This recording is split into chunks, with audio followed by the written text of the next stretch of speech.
안녕하세요. 어제에 이어서 LTE 생중계로 오스템 임플란트 트윈타워를 소개하고 있는 아나운서 임하늘입니다. 오늘은 제가 특별히 이렇게 화면으로 인사를 드렸는데요. 제가 이렇게 화면에 나올 수 있는 이유는 지금 데놀 스튜디오에 와 있기 때문입니다. 데놀은 지난 2월에 개국한 치과계 대표 콘텐츠 포털인데요. 최신 장비를 갖춘 100평의 스튜디오에서 교육, 뉴스, 토론까지 다양한 콘텐츠가 매일매일 새롭게 제작되고 있습니다. 또한 오스템 임플란트의 세미나와 라이브 강좌도 모두 이곳을 통해 송출되고 있는데요. 앞으로 더 큰 성장이 기대되는 데놀, 양질의 콘텐츠를 통해서 치과계를 연결하는 커뮤니케이션 허브로 자리 잡기를 기대해 봅니다. 그럼 다 함께 파이팅으로 마무리해 볼까요? 데놀 파이팅! 네, 임하늘 아나운서도 화이팅! 치과계 온택트 솔루션을 향한 데놀의 더 멋진 활약을 기대합니다. 우수임상 증례 발표를 마치고 오후부터는 수술과 보철을 단 하루 만에 완성하는 라이브 서저리를 통해 퓨처 오브 디지털 덴티스트리를 생생하게 전해드리도록 하겠습니다. 그럼 이어서 두 번째 이벤트를 진행해 볼까요? 바로 로그인 시청 이벤트인데요. 데놀 사이트에 로그인한 뒤 시청해 주신 분들을 대상으로 총 100분을 추첨해 커피 쿠폰을 보내드립니다. 네, 그럼 어디 한번 볼까요?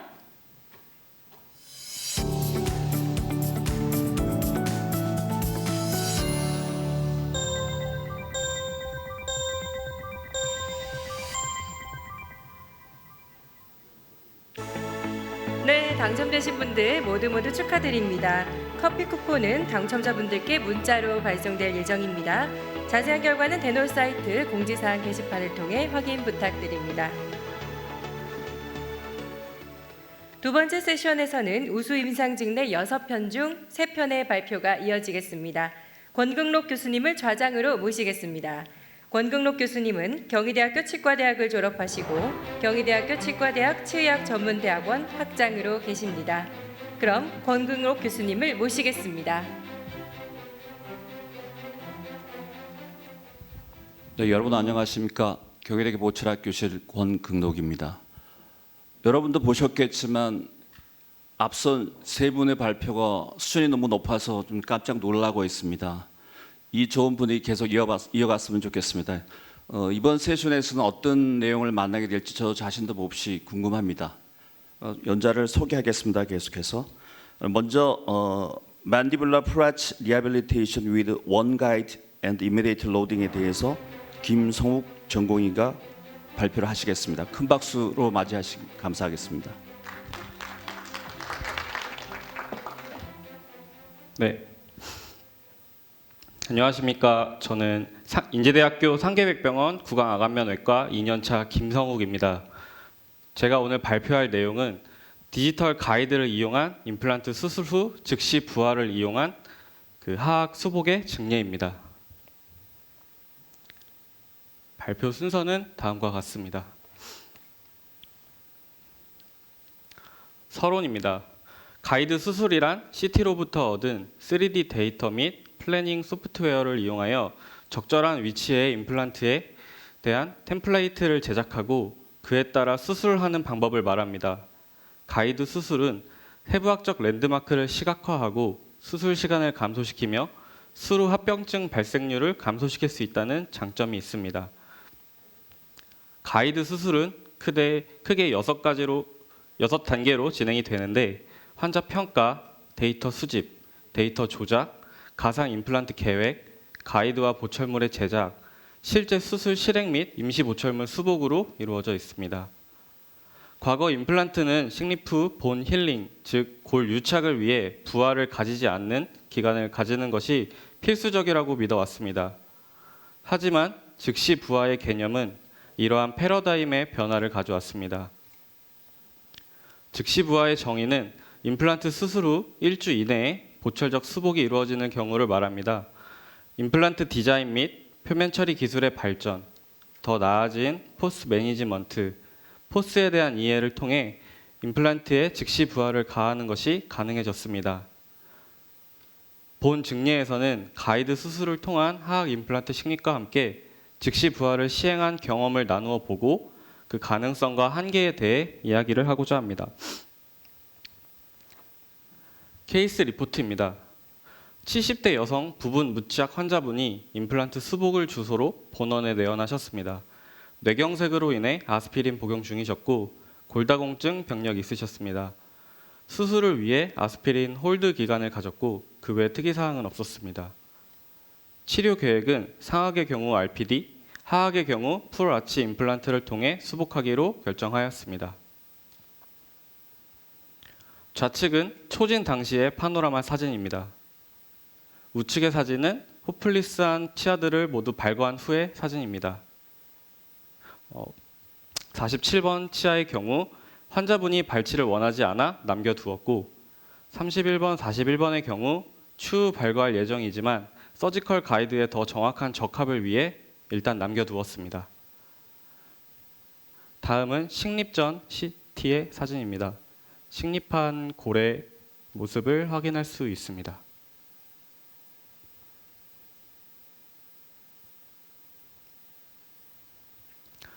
다음은 소프트웨어 프로그램을 통해 계획된 임플란트 및 보철물입니다. 좌측 3개, 우측 3개의 임플란트로 우측 제1대구치에서 하악 좌측 제1대구치까지 이르는 수복을 계획하였습니다.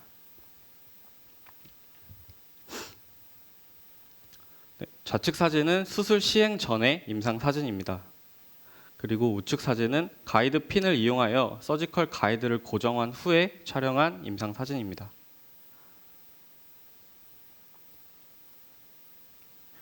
계획대로 총 6개의 임플란트를 식립하였고 픽스처는 모두 TS3SA를 사용하였습니다. 임플란트 크기 및 ISQ 값은 보시는 바와 같습니다.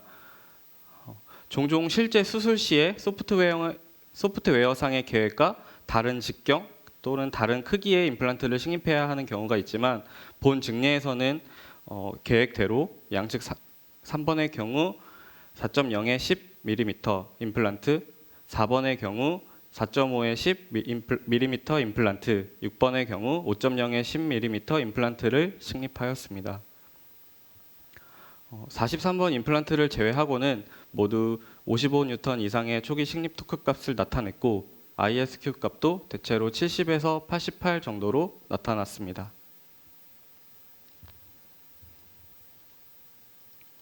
다음은 식립 후의 CT 사진입니다.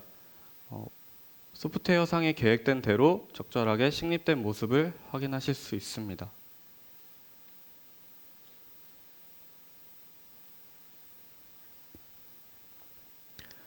다음은 수술 직후 사진입니다. 상악에는 템포러리 RPD, 하악에는 임시 보철물을 통해 즉시 부하를 가한 사진입니다. 템포러리 RPD는 수술 1개월 전에 완성하였습니다. 33번 임플란트 마진 그리고 하악 전치부 임시 보철물과 치은 사이에 갭이 존재하는 것을 볼 수 있는데요.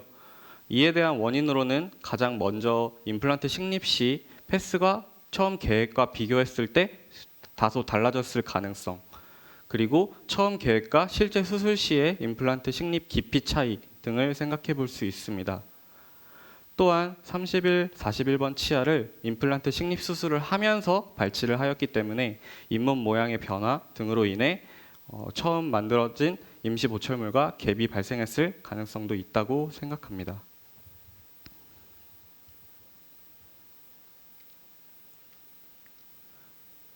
좌측 사진은 수술 후 6개월 뒤의 파노라마 사진입니다. 상악의 최종 RPD가 먼저 제작되었고 보철물 관리 그리고 수리의 용이성, 보철물의 정확도를 위해 3피스로 최종 보철물을 제작하였습니다. 우측 사진을 보시면 상악 최종 RPD 그리고 하악 최종 보철물이 갭 없이 잘 장착된 것을 보실 수 있습니다.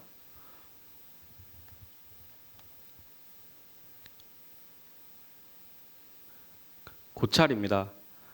야피 등이 2019년에 발표한 문헌에 따르면 가이드 수술은 서지컬 가이드를 통해 매우 예지성 있는 결과를 나타내지만 계획과 실제 수술 간에는 부정확성의 가능성이 항상 존재한다고 합니다. 이에 영향을 미치는 요인으로는 크게 환자 관련 요인, 두 번째로는 수술 관련 요인이 있습니다. 먼저 환자 관련 요인으로는 본 덴서티, 뮤코사일 티크니스와 같은 서포트의 문제가 있을 수 있고 식립하려는 부위가 상악인지 하악인지에 따라서도 정확성이 달라질 수 있습니다. 수술 관련 요인으로는 임플란트 식립 깊이의 정확성 등과 관련된 술자의 임상 경험, 그리고 플랩을 열어서 수술할 것인지 플랩 리스로 수술할 것인지에 대한 결정, 그리고 구치부에 드릴링을 하는 경우나 환자의 개구량이 적은 경우처럼 드릴링을 할 때 발생할 수 있는 한계에 따라 정확도가 달라질 수 있습니다. 첸 등이 2019년에 발표한 문헌에 따르면 즉시 부하는 식립 후 수개월 후에 로딩을 가하는 전통적인 방식에 비해 실패율이 높다고 알려져 있습니다. 하지만 좋은 고울 질과 고울 양, 충분한 초기 고정과 그리고 균형적인 교합 계획이 전제된다면 즉시 부하를 가하는 것은 환자로 하여금 바로 심미적 그리고 기능적 이점을 얻을 수 있는 좋은 치료법이 될 것입니다. 결론입니다. 가이드 수술을 사용한 임플란트 식립 후 즉시 부하를 가하는 것은 환자의 무치약 상태를 바로 회복시켜 줄 수 있고 이를 통해 만족스러운 심미적, 기능적 결과를 얻을 수 있었습니다.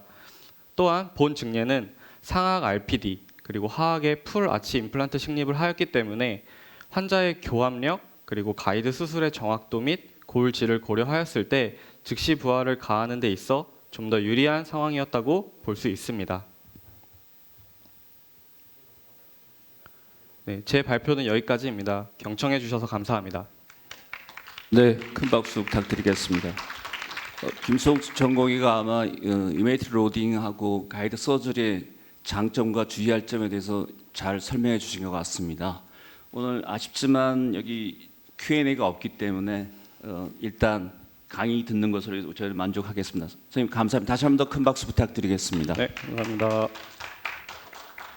그럼 이어서 다음 연자를 소개하겠습니다. 김석범 원장님께서 원가이드 시스템과 세렉 인트라오랄 스캐너를 이용한 전치부 임플란트 수술 체험 증례를 주제로 발표해 주시겠습니다. 박수로 맞이해 주시면 감사하겠습니다. 안녕하십니까. 오늘 치과 원장 김석범입니다. 오늘 제가 말씀드릴 내용은 원가이드 시스템과 세렉 인트라오랄 스캐너를 이용한 전치부 임플란트 수술 체험 증례에 대해서 말씀드리고자 합니다. 먼저 제 소개를 좀 간단히 해드리겠습니다. 저는 중랑구에서 14년 정도 개인 치과 의원을 하고 있고요. 캐드캠 시스템을 중랑구에서는 처음 도입해서 지금 원내 보철물을 제가 직접 제작을 하고 있습니다. 그리고 숏 임플란트를 이용해서 입천장 임플란트 틀니를 고안해서 제공을 하고 있고 이런 여러 경험들을 공유하는 걸 좋아해서 강연자로서도 활동을 하고 있습니다. 제 오늘 치과는 저는 이제 교정과를 전공을 했어요. 근데 이제 이것저것 GP로서 활동을 하고 있고요. 저의 모토는 어제보다 나은 오늘을 항상 추구하는 그런 치과의사 김석범이고 싶습니다. 제 부캐로는 한 2년 반 전부터 치과의원 전문 경영 컨설팅인 베러투데이를 맡아서 진행을 하고 있고요. 이런저런 경험들을 원장님과 함께 오래 멀리 가고자 노력하고 있습니다. 일단 원 가이드 시스템에 대한 프로시저를 좀 살펴보겠습니다. 앞서 연자님들이 많이 말씀해 주시고 실제로 이제 원 가이드를 시스템을 이용해서 술칙들을 많이 보여주셨는데요. 원 가이드 시스템을 이용할 때는 특별한 키트가 따로 필요합니다. 먼저 첫 번째 단계로는 환자의 상태를 정확하게 판단하기 위해서 CT 테이킹이 필요하고요. 입안 상태를 확인하기 위해서 우리가 통상적인 임프레션을 뜨거나 아니면 인트라오랄 스캐너가 있는 경우에는 스캐너로 환자의 구강 상태를 인기를 하게 됩니다. 이렇게 이제 자료를 테이크함으로써 기공소 쪽에 이제 보내시면 임프레션을 뜬 경우에는 모델 스캐너로 스캔을 하고 우리가 이제 파일을 전송을 하게 되면 바로 이렇게 3D 모델 상에서 우리가 TX 플래닝을 제작을 하게 됩니다. 그래서 실제로 이제 의사와 함께 식립 위치, 식립 길이, 방향 이런 것들을 팀뷰어를 통해서 TX 플래닝을 제작하게 되면 거기에 맞춰서 원가이드 서지컬 키트가 제작이 되어서 치과로 배달되어 오는 그런 구조가 됩니다. 그래서 수술 전에는 헥사메딘 가글에 넣어서 미리 준비를 해놓고 이제 수술방으로 들어가게 되는 프로시저를 가지고 있습니다. 우리가 이제 원가이드 시스템을 이용하지 않고 이제 전통적인 그런 이제 전치부 임플란트 식립 케이스를 좀 보여드릴 건데요. 조금 많이는 어려움이 있을 수 있습니다. 첫 번째 케이스는요, 31번 부위의 원바디 타입의 임플란트를 식립한 경우인데, 여러분들 잘 아시겠지만 하악 전치부 같은 경우에는 나이프 릿지도 많고 굉장히 슬롭 자체가 비스듬하게 돼 있어서 미끄러지기가 쉬운 그런 단점이 있죠. 이 환자분은 이제 교정 중에 사고를 당해서 전치부 쪽에 이제 여러 치아의 손실을 가져오고 치주 상태도 좀 안 좋은 그런 환자였습니다. 사고로 이제 앞니가 빠졌는데 특히 이제 하악 전치부의 뼈 상태를 CT상으로 보면은 굉장히 안 좋은 상태였고 방향을 또 잘 잡고자 하여튼 중간중간에 페리에피칼 필름을 찍어가면서 방향과 길이를 보면서 식립했던 케이스입니다. 파이널 파노라믹 뷰이고요. CT상으로 어느 정도 적절한 위치를 골폭이 좀 좁긴 하지만 잘 식립된 것을 볼 수가 있습니다. 파이널 파노라마 사진이고요. 두 번째 케이스 역시 이제 교정을 하는 중에 임플란트를 식립한 케이스인데 20번대 치아 부위가 거의 스페이스 리게인을 통해서 24번 자리를 마련하고 상악 전치부 미드라인을 맞춘 후에 좁은 부위에 임플란트를 심어야 되는 경우였습니다. 충분히 공간을 좀 넓히고자 했으나 미드라인이 맞는 상태고 그렇기 때문에 충분히 공간을 얻진 못했고요. 그래서 정말 한 포인트 정확히 딱 심어야 되는 경우여서 원바디 타입 임플란트를 이용해서 중간중간에 사진도 찍어보고 해서 정말 한 포인트 고 잘 찾아서 땀을 좀 흘리면서 했던 케이스입니다. 파이널 파노라믹 뷰이고요. CT상으로 보면 어느 정도 적절한 위치에 잘 심어졌지만 중간중간에 땀을 좀 많이 흘렸죠. 왜냐면은 패스도 잡아야 되고 그리고 또 이제 우리가 어시스트가 옆에서 페리페컬 뷰를 찍어줄 때 파노라마와는 달리 그 찍는 방향에 따라서 좀 왜곡이 되잖아요. 그래서 좀 어려웠던 그런 경우입니다. 그래서 어쨌든 중간에 방향을 다시 잡아서 조금 더 식립해서 최종 식립을 했던 경우고요. 파이널 파노라믹 뷰입니다. 기존에 이제 전형적인 그런 이제 전치부 임플란트 식립에 이런 어려움이 있었다면 앞으로 보여드릴 두 케이스는 원가이드 시스템과 인트라오랄 스캐너를 이용한 수술의 케이스에 대해서 좀 보여드릴까 하는데요. 세 번째 케이스는 전치부가 하리보를 먹다가 이랑 같이 깨져나간 그런 이제 환자분이 오셔서 전치부에 TS3 서머즐 타입의 4.5의 10mm 임플란트를 식립한 케이스입니다. 11번 부위에 크라운이 프랙처돼서 오셨고요. 술전 CT뷰를 보면은 페리에피칼 리전도 있는 것으로 보입니다. 그래서 발치를 하고 염증을 제거하고요. 한 일주일 뒤에 잇몸이 아문 후에 식립을 원가이드를 이용해서 식립을 하였습니다. 이분은 이제 원가이드 템플릿을 만들 때 인트라오랄 스캐너를 이용해서 그거를 STL 파일로 변화를 해서 바로 기용소로 이제 보내드렸던 케이스고요. 그래서 이제 조금 그 차이를 좀 궁금했기 때문에 알지네이트로 임프레션을 떠서 가이드를 하나 더 만들고 스캐너를 이용해서 가이드를 같은 부위에 2개를 만들었습니다.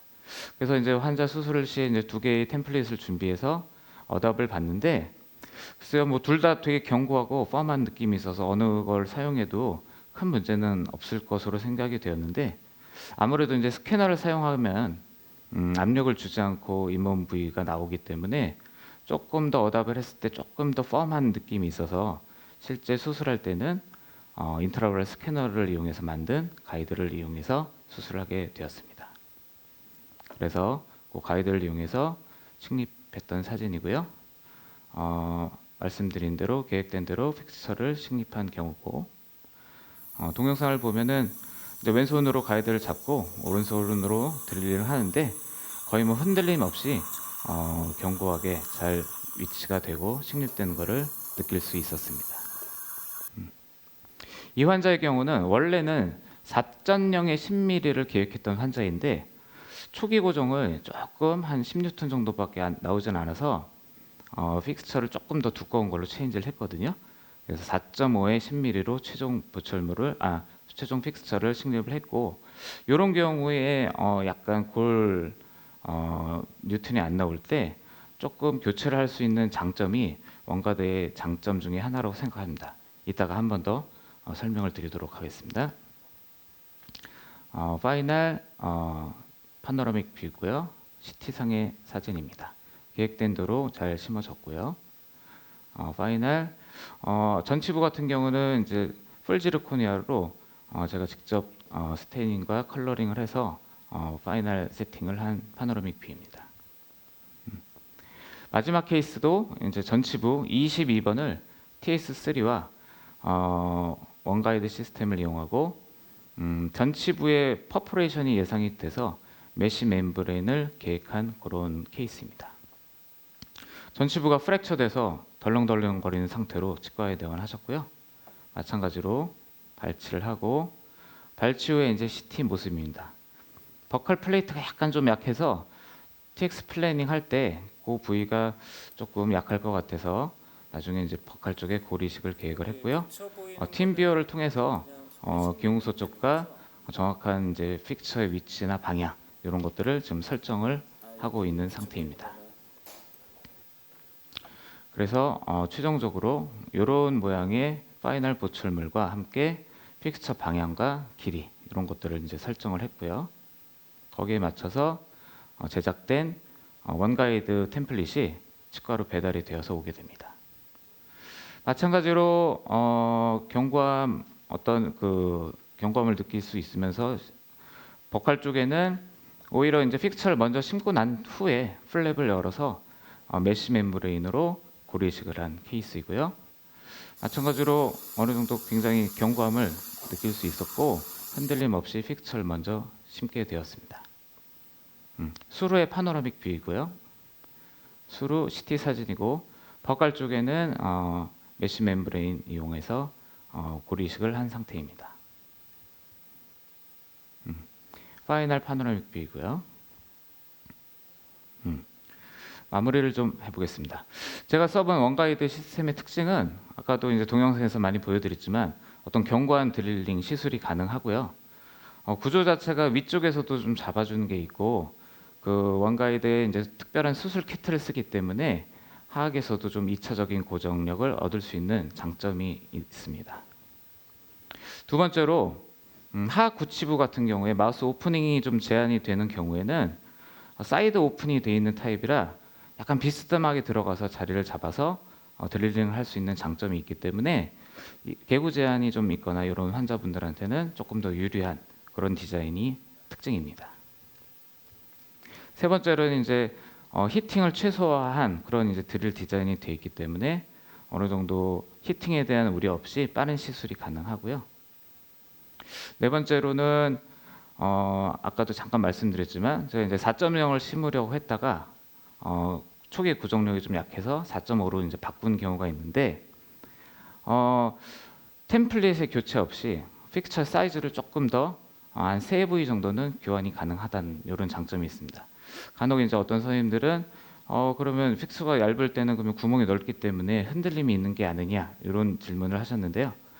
그런 경우 아까 말씀드린 서지컬 키트의 상부 구조가 5.0 사이즈에 맞춰서 제작이 되어 있기 때문에 흔들림 없이 교체가 가능한 장점이 있습니다. 제가 이제 오늘 말씀드린 내용은 그 원가이드 시스템을 이용한 그런 이제 전치부 케이스를 보여드렸는데요. 원가이드 시스템을 이용한다면 어떤 좀 경험이 좀 적으신 치과 의사분들이나 아니면 시니어 치과 의사분들이 어떤 임플란트를 처음 시작하려고 할 때 큰 도움이 많이 될 수 있고요. 경험이 많으신 원장님들도 노력과 시간을 줄일 수 있는 장점이 있을 것 같습니다. 그리고 환자분들 입장에서도 어떤 고통이나 걱정을 최소화할 수 있는 그런 이제 좋은 수술의 프로토콜이 될 것 같습니다. 경청해 주셔서 감사합니다. 네, 좋은 강의해 주신 김석범 원장님 감사합니다. 사실 그 원가이드의 특장점도 잘 설명해 주셨습니다. 저도 원장님 말씀에 공감하는 게요. 이 가이드 서저리가 앞으로 환자와 술자의 예지성을 담보해주고 안전한 진료 수식을 되는 좋은 장치물이 될 거라고 저도 확신합니다. 이어서 다음 연접은 소개하겠습니다. 원가이드를 통한 전학 임플란트 식립과 즉시 부하에 대해서 오종식 원장님이 발표해 주시겠습니다. 부탁드리겠습니다. 네. 예, 안녕하십니까. 저는 부산대 구강외과 수련하였고요. 포항에서 그 치과 개원하고 있는 우리 가족 치과 대표 원장 오종식이라고 합니다. 하필이면 앞에 연자분들이 다 했던 얘기가 좀 겹쳐갖고 제가 마지막 발표하는 게 좀 억울하긴 한데 그래도 열심히 한번 해보겠습니다. 일단 순서입니다. 그 원가이드를 이용한 전학 식립, 그리고 두 번째 이제 GBRL 실패, 왜 즉시 부하를 해야 되는가에 대해서 설명해 보고요. 그리고 세 번째는 하악 즉시 부하의 조건과 장점에 대해서 말씀해 보겠습니다. 보통 아까 전에 네 번째 발표하신 분이랑 좀 겹치긴 한데, 근데 이제 아까 즉시 부하를 왜 해야 되는가의 당위성에 대해서는 좀 아까 설명이 좀 부족한 것 같아서 거기에 대해서 제가 좀 집중적으로 얘기해 보겠습니다. 네, 간단하게 뭐 원가이드 시스템에 대해서 장점은 바로 앞에 또 발표하신 분이 다 얘기를 하셨고, 또 간략하게 설명해 드리면 이제 메탈 슬리브가 없기 때문에 오픈 타입으로 수술이 가능해서 개구 제한 환자에게 특히 용이하다 볼 수 있습니다. 특히 이제 전악 무치약 환자를 수술할 때는 이제 특히 고령인 환자분들이 많기 때문에 개구 제한 환자분들이 많거든요. 그래서 저는 뭐 타사 제품보다 원가이드 시스템이 좀 더 유리하다고 생각 들고, 나머지 장점은 앞에 발표와 같습니다. 그래서 넘어가고요. 그 원가이드 시스템을 이용해서 전악 임플란트 그 수술을 진행할 때 사실 이제 뼈가 굉장히 많거나 아니면 이제 GBR을 안 하고 전악 임플란트 수술을 만약에 하신다고 하면 저 개인적으로는 굉장히 운이 좋은 케이스라고 생각 들고요. 아니면 운이 굉장히 좋거나 엄청난 대박 치과 원장님이라고 생각이 들고요. 저 같은 경우에는 전악 무치약 환자를 수술했을 때 GBR을 안 한 적이 한 번도 없고, 특히 상악은 크레스탈 어프로치나 레터럴 사이너스 리프트를 항상 시행하는 편입니다. 그래서 그 플랩 리스로 안 하고 항상 플랩 서저리를 진행하는 편입니다. 그래서 가이드 템플레이트를 제작 시 골량을 보고 플랩 립스로 갈 것인지 플랩 서저리를 할 것인지 당연히 결정해야 됩니다. 무치약 환자에 있어서 특히 저는 이제 가이드의 존재가 수술 시간을 굉장히 앞당길 수 있어서 고령인 환자분들에게 특히 추천되고요. 저 같은 경우에는 1시간 정도만 입을 벌리시더라도 고령인 환자분들이 굉장히 힘이 들기 때문에 상악과 하악을 나눠서 진행하는 것을 추천드리는 바입니다. 그래서 특히 이제 보고서를 보내면 이제 수술 보고서를 저렇게 받으면 이제 픽스처 사이즈를 결정하고, 그리고 어디에 GBR을 많이 해야 되는지 결정을 하게 됩니다.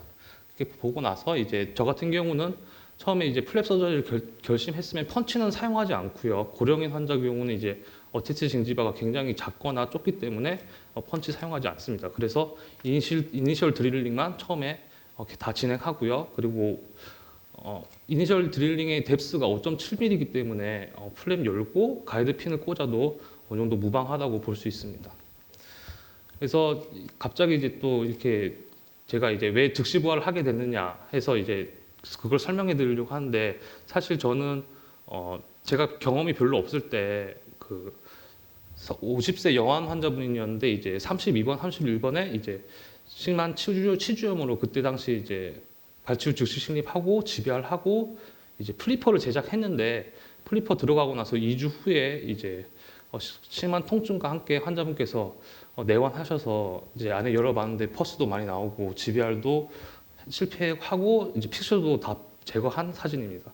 그래서 처음에는 플리퍼가 안 눌리게 이제 제작되면 된다고 좀 안이하게 생각하고 덤볐다가 이제 그러면 이제 어느 정도 무조건 고리식재가 안 눌리게 그 진행을 해야겠다 생각이 들어서 전치부 임플란트 식립 후에 특히 GBR 동반할 때 저는 플리퍼 사용 안 하고 이제 초기 고정력을 얻고 이제 임시치아를 무조건 만들어야겠다라고 생각을 했었습니다. 그래서 그 다음부터는 전치부 발치 후 즉시 식립하고 이제 임시치아 들어가고 바로 3개월 후 보철 진행했고요. 이 환자도 12-22 발치 후 GBR하고 3개월 동안 기다렸다가 최종 보철로 간 케이스입니다. 그래서 전치부는 이렇게 진행했는데 또 이제 하악도 이제 무치악 환자에 있어서 제가 그 전악 임플란트 진입했을 때 그때 당시에는 이제 내비게이션도 안 하고 그냥 통법대로 수술하고 GBR도 이제 나름 성심성의껏 했는데 또 임시 틀니를 쓰다 보니까 임시 틀니에 눌렸던 고리식재들이 그 결국에는 나중에 다 안 좋아지더라고요. 그래서 나중에 2차 수술 때 다시 GBR 하고 틀니도 거의 한 달 이상 못 끼게 하고 몇 번 드레싱해서 겨우겨우 이제 최종 보철했던 케이스였습니다. 그래서 이제 하악에 예를 들어서 이제 GBR 많이 하게 되면은 틀니를 쓰는 것 자체가 너무 싫더라고요. 특히 이제 하악에 틀니를 써서 기다리면은 그 기다리는 기간 동안 계속 병원에도 자주 오고 불편하다 그러고 계속 이제 불평불만 듣는 게 너무 싫더라고요. 그래서 이제 즉시벌 한번 해봐야겠다 싶어서 진행하게 됐고요.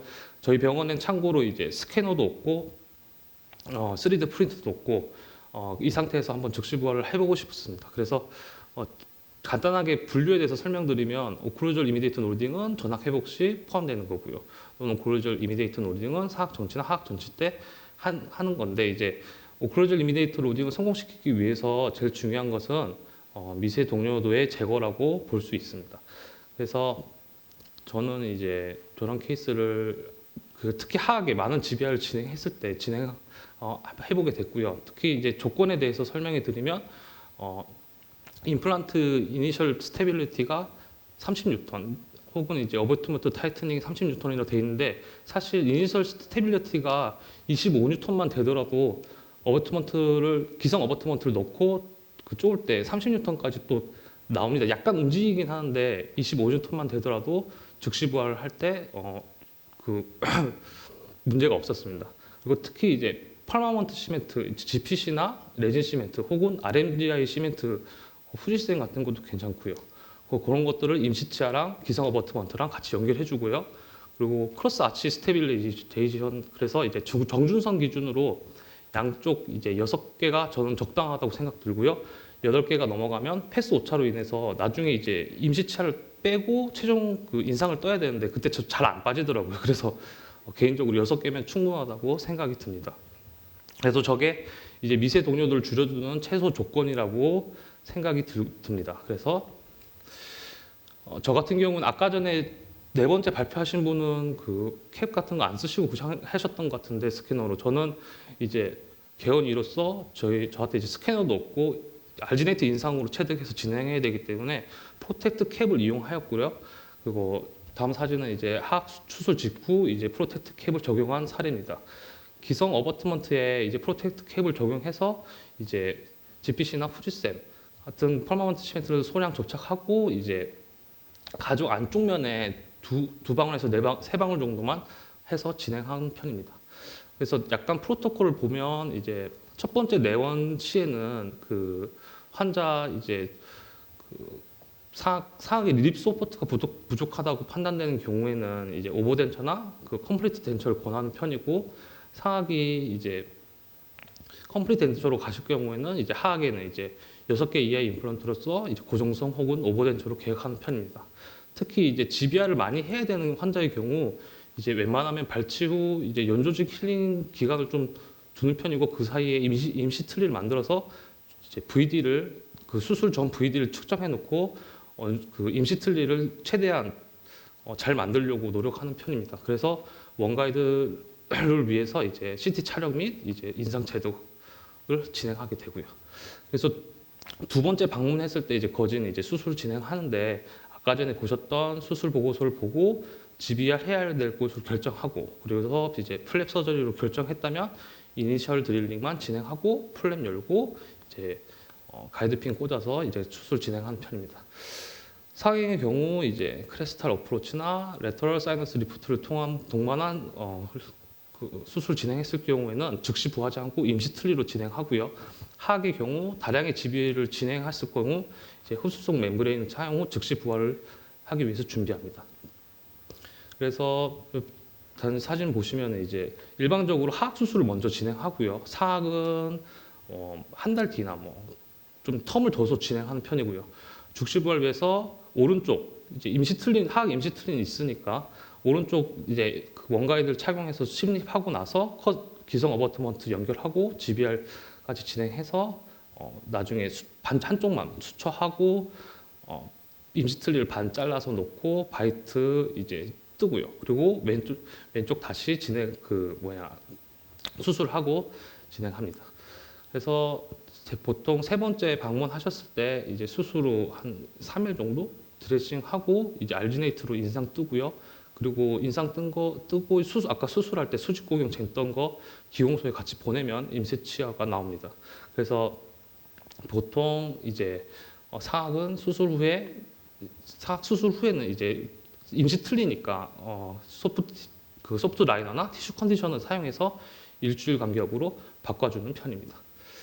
그래서 이렇게 진행하고요. 그래서 사악은 수술 후에 임시 틀니를 보통 저 같은 경우는 아까 장호연 원장님은 RMP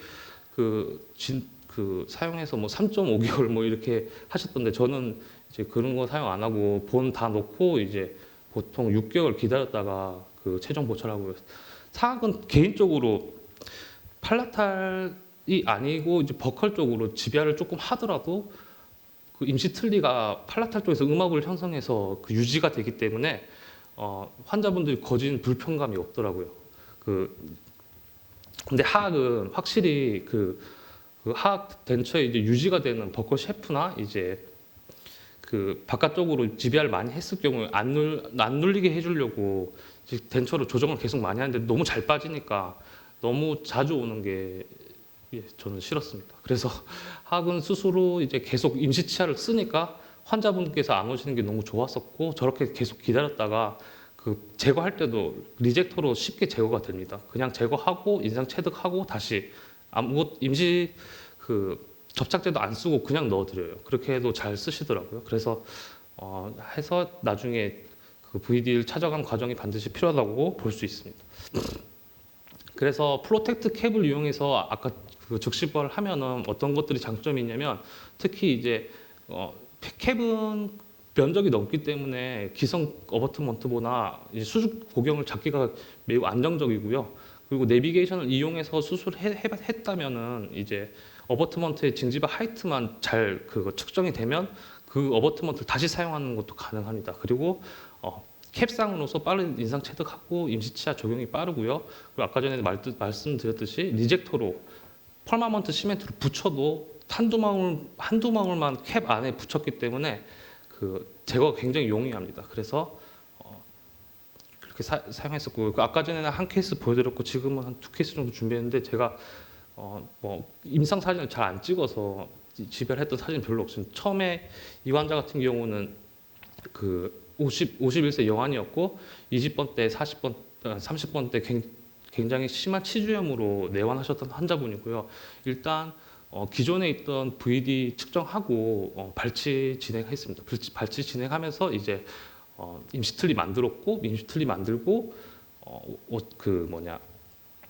원가이드 제작하고 나서 이제 수술 진행한 상태입니다. 수술했을 때 아까 전에 말했듯이 원래 만약에 환자분께서 좀 힘들다면은 상하하악 나눴겠지만 이날은 상하하악 다 침입하길 원하셨고 일단 그렇게 진행했고요. 그리고 3일 정도 이제 드레싱 하실 때 인상 체득하고 해서 일주일 안에 이제 임시 치아까지 넣은 상태입니다. 위에는 임시 틀니하고 밑에는 임시 치아까지 적용하고 이렇게 3개월 정도 기다린 다음에 최종 보철 들어갔었습니다.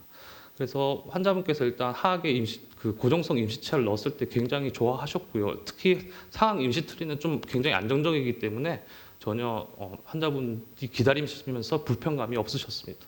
그래서 이렇게 마무리하셨고 다음은 이제 60세 남한이었는데 이분도 이제 굉장히 심한 치주염으로 고생하시다가 일단 13, 23 제외하고 나머지 다 전부 발차였고 이때도 어느 정도 이제 약간의 GBR과 이제 연조직 힐링 기간을 둬서 한 2달 정도 사이에 이제 하악 상악 임시 틀니 다 완성하였습니다. 그래서 나중에 수술 잡고 이제 GBR 조금씩 시행했고요. 근데 저게 사진이 다 없어서 예.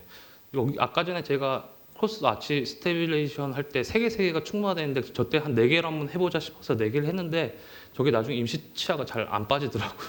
그래갖고 무조건 3개 하시는 거 추천드리고요. 그래서 이렇게 했을 때 이제 요까지가 수술하고 나서 일주일 후에 요까지 이제 임시 틀니 하악 임시 치아까지 완성했던 상태고 나중에 최종 보철 진행하였습니다. 그래갖고 예 그래서 자. 결론은 이제 디지털과 아날로그의 만남인데 앞으로도 이제 디지털이 그 활성화되면은 이제 플랩을 안 열고 수술을 할 수 있겠지만 본이 부족할 경우 GBR을 해야 되니까 플랩 열고 수술할 때 원가이드가 반드시 필요하고 좋은 그 장점이 있다라는 걸 말씀드리겠습니다. 경청해 주셔서 감사합니다. 네, 오정수 원장님 좋은 강의 감사합니다. 개원가에 계시면서 아마 최선을 다한 작품이 아닌가 생각합니다. 그래서 그게 있기까지는 우리 원가이드 같은 이 가이드 서저리가 굉장히 많은 역할을 했다고 생각합니다. 아무쪼록 긴 시간은 아니지만 이 여러분들 좋은 임상 발표하는 이 현장에서 직접 함께 할 수 있어서 개인적으로 굉장히 영광입니다. 내년에도 다시 만나 뵙기를 바라고 다시 한번 이 발표해 주신 6분 그 연자분께 감사의 말씀을 드리면서 마무리하겠습니다. 감사합니다.